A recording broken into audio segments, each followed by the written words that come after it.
മനുഷ്യൻ അബദ്ധത്തിൽ ഒരു വൈദ്യുത കമ്പിയിൽ പിടിക്കുകയുണ്ടായി. ആ സമയത്ത് അവിടെ വന്ന ഒരു സ്ത്രീ ഇയാളുടെ അവസ്ഥ കണ്ട് വല്ലാതെ ഭയന്നുപോയി.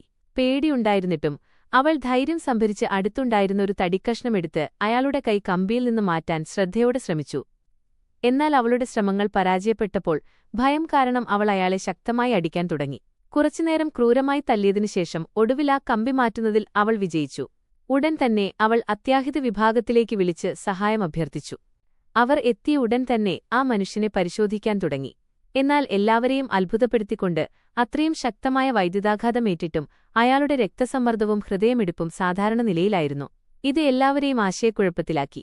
എങ്കിലും കൂടുതൽ പരിശോധിച്ചപ്പോൾ അയാളുടെ വലതുകൈയിൽ ഒരു മുറിവും ഇടതുവശത്ത് താഴെയായി കുറച്ച് ചതവുകളും കണ്ടെത്തി. ചോദ്യം ചെയ്തപ്പോൾ അയാളെ വൈദ്യുതാഘാതത്തിൽ നിന്ന് രക്ഷിക്കാനാണ് താൻ ശ്രമിച്ചതെന്ന് ആ സ്ത്രീ വിശദീകരിച്ചു.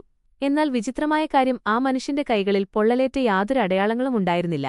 കൂടാതെ ആ വൈദ്യുത കമ്പി ഒരിടത്തും ഘടിപ്പിച്ചിട്ടുമില്ലായിരുന്നു. അപ്പോഴാണ് അഗ്നിശമന സേനാംഗങ്ങൾ ഒരു കാര്യം കണ്ടെത്തിയത്. ആ മനുഷ്യന് ഷോക്കടിച്ചതല്ല, മറിച്ച് അയാൾക്ക് അപസ്മാരം വന്നതായിരുന്നു.